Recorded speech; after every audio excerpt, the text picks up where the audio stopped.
नमस्कार दोस्तों, मैं हूं आपका दोस्त और होस्ट शैलेंद्र सिंह। दोस्तों, कई दिन से एक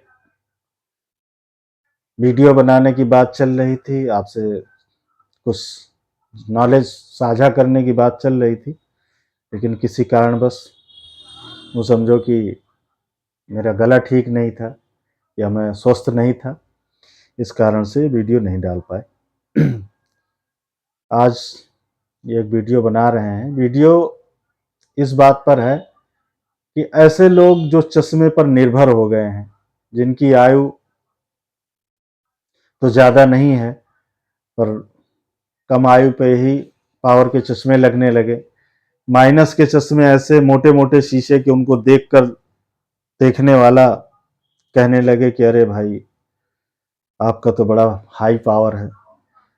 जैसे जैसे आपने चश्मे लगाए वैसे धीरे धीरे करके आपको चश्मों की नॉलेज आई, और नॉलेज आई तो ये पता चला कि हाई इंडेक्स नाम के कुछ शीशे हैं, जिनकी वजह से चश्मे का मोटापा कुछ कम किया जा सकता है।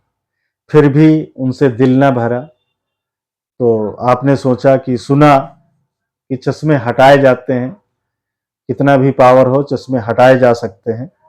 तो आपने चर्चा शुरू की कि हमें भी चश्मा हटवाना है। अमुक व्यक्ति अभी तक लगाता था मोटे शीशे का हाई पावर का चश्मा, अब नहीं लगा रहा। आपने उनसे बात की, पता लगा कि उन्होंने एक लेजर ऑपरेशन करवाया और उस लेजर ऑपरेशन के बाद से चश्मा उनका छूट गया। तो इत्तेफाक से उनसे पूरी चर्चा नॉलेज आपको ना मिल पाई, और आपने अपने चश्मे वाले से चर्चा शुरू की, अपने ऑप्टिशियन से ये चर्चा शुरू की। तो हमसे अक्सर करके इसी क्रम में लोग चर्चा करते रहते हैं, और उसी पर ये आधारित है, निर्धारित है वीडियो। तो बहुत अच्छे ढंग से मैं जितना मेरे से हो सकता है मैं आपको ये बताने जा रहा हूँ कि लेजर लेंसिक, स्माइल, और ये जिसे आप सिल्क लेजर कहते हैं, जो भी नाम देते हैं, ये सब क्या है और चश्मे क्या वाकई लोगों के हट जाते हैं, कोई परेशानी नहीं होती, इसकी नॉलेज मैं आपको जितना हो सकता है दे रहा हूँ। तो प्लीज़, अगर मेरे चैनल को आपने अभी तक सब्सक्राइब नहीं किया तो सब्सक्राइब कर लें, और आगे की चर्चा मैं आपसे फिर करने जा रहा हूँ। तो दोस्तों, बात यह है कि लेजर या लेसिक जो भी है शब्द, तो ये सब एक ये मान के चलिए कि अगर मैं मोटा मोटा, आपने कभी इस बारे में कुछ जानते नहीं है तो आपको किस इस ढंग से बता दूं कि दो एक विधियां हैं। दो विधियों में एक होता है कि एक पार्ट ये है कि आंख के अंदर लेंस डाला जाता है। एक लेंस जैसे कैटरेक्ट के पेशेंट को, मोतियाबिंद के रोगी को डाला जाता है, उसी क्रम में लेंस डाला जाता है। यानी कि अगर आपका -8 से ज्यादा नंबर है तो एक लेंस डाला जाता है आंख के अंदर, जो आपके नंबर को करेक्ट करता है। एक विधि ये है। उसी विधि में दो विधियां हैं, और एक विधि ये है जो आपकी आंख की कॉर्निया है, कॉर्निया को डायरेक्ट लेजर किया जाता है, यानी कि ऊपरी हिस्सा उसका लेजर से शार्ट किया जाता है, जिस कारण से आपको नंबर बढ़कर आ रहा है वो नंबर कम हो जाता है। दूसरी उसी में एक विधि और जुड़ जाएगी, जिसमें कॉर्निया की एक लेयर को उठाया जाएगा। जैसे किताब का पन्ना, एक पेज आपने खोल दिया और बीच का एक, नोटबुक का एक पन्ना बीच का निकाल लिया, या दो पन्ने निकाल लिए, तीन पन्ने निकाल लिए, जितनी आवश्यकता है निकालने की इसकी जांच पहले हो जाती है, और उतने पेज बीच के निकाल लिए जाते हैं। तो कॉर्निया का उभार जितना उभरा हुआ ज्यादा था पहले, जिस कारण से आपको माइनस का बाहर से शीशा लगा के, लेंस लगा के आपका विजन एक्यूरेसी में लाया जाता था, उसी क्रम से आपकी कॉर्निया की जो ऊंचाई है उसको कम कर दिया जाता है। ये एक विधि और है। अब लेजर लेंसिक के साथ साथ जो नाम बहुतायत आपको सुनने को मिल रहा है, सिल्क। सिल्क ऐसा लगता है जैसे कपड़े में नाम सिल्क, तो लोगों को ये लगेगा कि सिल्क जैसी क्या चीज है। हाँ दोस्तों, एक जॉनसन एंड जॉनसन की जैसे बहुत सारे प्रोडक्ट हैं, कोई उनमें से एक ये ऐसी मशीन भी बना रहा है अमेरिका की, बहुत अच्छी मशीन है, बहुत सक्सेस रेट इसका बहुत जो है बहुत अच्छा है। इसको सिल्क जो कहते हैं, ये इसी प्रक्रिया जो मैंने बताया इसी के अंतर्गत है। इसी के बाद इससे आगे लेटेस्ट जो वर्तमान में है वो स्माइली कह दिया जाता है। तो दोस्तों ये इतनी अच्छी प्रक्रिया है कि यूं समझो कि बाहर की लेयर ज्यों की त्यों जैसे हमारी अभी तक थी नेचुरल, वही लेयर बाहर की बनी रहती, तो हमें सेम डे से ही कोई दिक्कत नहीं होती है। यूं समझ लो इतनी सक्सेस है, आपको फील ही नहीं कराता कि आपको पता तो है, इसलिए आपको थोड़ा सा अंदर से बना रहेगा कि हमारे साथ कुछ आज हुआ है, वरना कुछ फील नहीं कराता।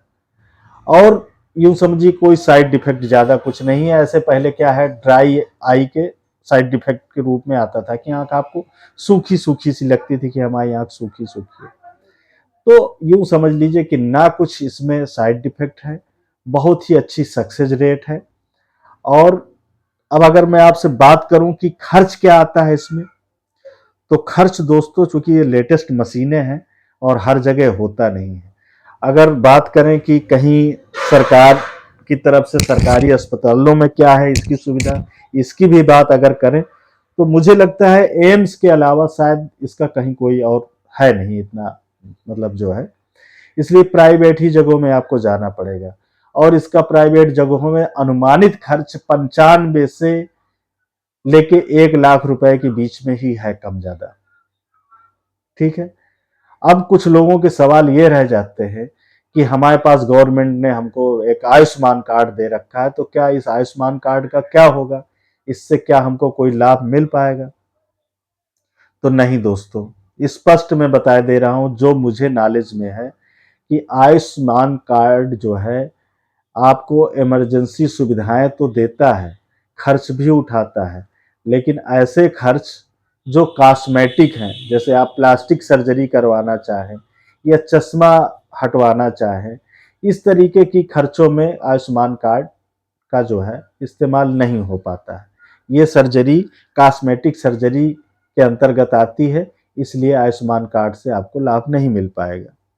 हाँ, एक चीज होती है, बहुत बार बजट की वजह से कोई चीज हम टालते हैं, इमरजेंसी हम बीमार हो जाएंगे, एडमिट हो जाएंगे, तो हमारा घर परिवार पैसे कलेक्ट करेगा, हमारे पास जो कुछ भी होगा हम बना बिगाड़ के इलाज कराते हैं, लेकिन इस ऐसे इलाज को हम टालते रहते हैं। तो टालते रहते हैं, कभी लगता है 1 लाख तो नहीं, अभी हमारे पास 40,000 है, 30,000 है, और हो जाए तो करवा लें, इस वजह से टालते रहते हैं लोग। तो इस पर जो है, जो डॉक्टरों का पैनल है, जो एक व्यवस्था है मेडिकल से जुड़े हुए लोगों की, जिन्होंने इतने बड़े बड़े संस्थान चला रखे हैं, तो उन्होंने क्या कर दिया, इसको उनको ईएमआई पर कर दिया। आप 4 महीने की, मतलब जैसे मान लीजिए 1 लाख खर्च है, उसको 12 भागों में बांट लीजिए, और 12 भागों को, 4 भागों को एक साथ आप, जो खर्च है वो एक साथ दे दीजिए, अब बाकी 8 महीने का मंथली आप दे दीजिए। तो इस ढंग से, और उसमें और कुछ खर्चे आते हैं मामूली से, जैसे एक तरीके से इंश्योरेंस जैसे आप करवाते हैं, कोई बीमा करवाते हैं, एक वो चार्ज, एक फाइल चार्ज, इस तरीके से 2-3 हज़ार रुपए के एक्स्ट्रा खर्च आते हैं, और ईएमआई पर आप जो है इसका वो ले सकते हैं। तो मुझे लगता है कि अगर मैं विस्तार से कुछ बताऊं कि कैसे क्या ये जो है सिल्क का होता है, या बहुत डिटेल में जाऊं, तो वीडियो भी बहुत लंबी हो जाएगी। तो मुझे लगता है कि इतने से आप समझ चुके होंगे कि इस समय की जो तकनीक है इस इलाज में, चश्मा छुड़वाने के लिए जो तकनीक लेटेस्ट में है, सक्सेसफुल है, और लोग इसका जो है, इसके आगे की जो और चीजें हैं, स्माइली जैसे हमने कहा सिल्क के बाद, लेकिन इस पे सबसे ज्यादा लोग इस समय भरोसा कर रहे हैं, सबसे ज्यादा इसी को करवा रहे हैं। तो इसमें आपका जो है, इतना मैंने बताया खर्च लगभग आ रहा है, क्या सुविधाएं आयुष्मान कार्ड के, और ईएमआई वाली भी बताई, और अच्छा है। और अगर आपको लग रहा है कि हमारा चश्मा बोझ बन गया है, चश्मा हमें हटाना है, तो प्लीज़ कांटेक्ट योर सर्जन, अपने सर्जन से आप मिलिए और उसकी चर्चा करिए। तो इन्हीं शब्दों के साथ वीडियो समाप्त करने जा रहा हूँ। प्लीज़ लाइक सब्सक्राइब करते रहें, और नमस्कार। पंखा खो